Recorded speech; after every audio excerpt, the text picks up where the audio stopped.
Morning guys, haven't done a video for a while, just thought I'd drop by and yeah, just sort of get in on what I'm doing at the moment this morning. I just thought I'd give you guys a little bit of maybe like a little tip this morning. So I know a lot of you guys who make the bentwood rings or want to make the bentwood rings use the socket sets for wrapping around because they're really accurate and stuff. So, I mean, I think I've explained it a little bit before. Sorry if I'm not looking directly at the camera because my screen's over here. So what I tend to generally do is I use a bit of masking tape wrapped around it. Obviously, you can make up the size by doing that as well. But I wrap it backwards so it stays sticky side out. But what I also do, if you've got a socket set that comes with the bar as well, I find this really handy because what I do is I'll put the socket on the end and it gives you a bit more to hold on to whilst you're doing stuff. So literally like this, so you can hold on to it, you see, and you can get a bit more, I don't know, I just find you've got a bit more to sort of hold on to without sort of slipping or dropping things and stuff like that, you know. So literally, yeah, I just wrap it round backwards like that so it's sticky side out, because the veneer just holds onto it better when you're trying to wrap it and stuff like that. I just find it makes it a little bit easier. Yeah, I've just been doing it like that for so long now that it's yeah, just naturally do it. So yeah, I just normally use the bar, which is really handy, to be honest, you know, because you can get your piece of veneer. I've already sort of feathered that out on the end. One thing I do as well, normally, is I'll just make a line on here, just so I know how many times I've wrapped it round.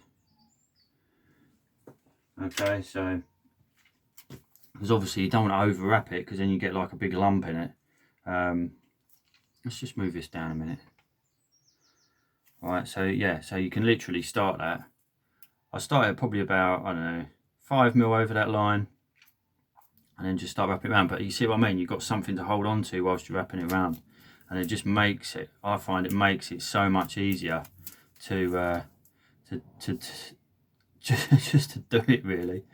It just makes life a lot easier, you know. And sometimes it's a bit fiddly trying to get this to wrap straight, guys, isn't it? I mean, a lot of you will know this anyway, but getting it to wrap straight sometimes can be a bit of a ball ache, but hey ho. So yeah, just wrap it round however many times you need to. So it's 2, what we got here, 3, we'll just go 4. Just about go 4 all the way around, because I think with this one I'm doing here, it's a walnut. I don't know, it's not focusing very well, this camera. It's a walnut, and I'm going to leave this, I'm not going to CA coat this one, because I've started to do like a natural line. I'd rather go natural because not everyone likes the shininess, you know. So I've been leaving them natural, kind of sealing the wood, and then I've started making up my new, it's like a wax and oil coating. It's all natural, that I then put over it. I know that it doesn't make necessarily the finish as durable and kind of waterproof and things like that, but it's a wooden ring, and I'm starting to think, well, you know, so if it's a wooden ring, it needs to be wooden, not wrapped in plastic, maybe, I don't know. But a lot of people like that natural sort of finish. So yeah, so that's the way I sort of starting to go about things now. You know, obviously I can do the CA finish and stuff like that. Even I've even dabbling in the resin coatings and stuff, you know. But I just don't, personally, I'm not a lover of it. So you know, one of the reasons I started doing this, when I first started many moons ago making skateboard deck rings, which I still make, I wanted a wooden ring, you know. I wanted it to be natural, and then, you know, you kind of see all these shiny things and you sort of run towards that and you want to do the shiny finish and all this sort of thing. But, you know, I'm going back to what I sort of wanted to do originally, really, I suppose.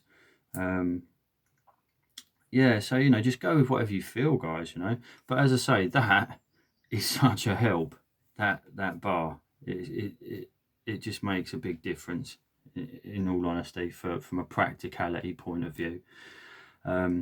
Sorry, this camera's really like, I need to move over a bit.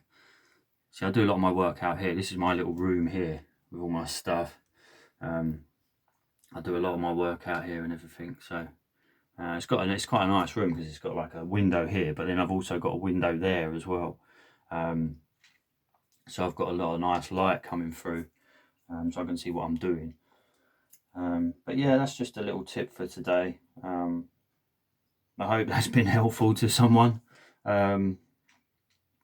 Yeah, hopefully it has, because it just, trying to do it with just a socket, you can't, trying to hold on to that sometimes is fiddly.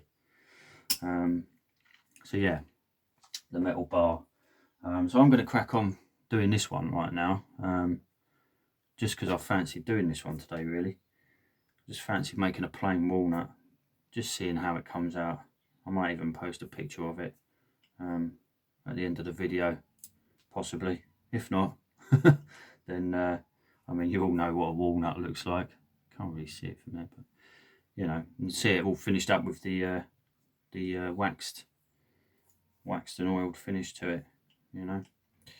Okay, guys. Well, yeah, I better go. And I hope that has been some help to someone. All right, take care, guys. Have a good day. See you later. Bye.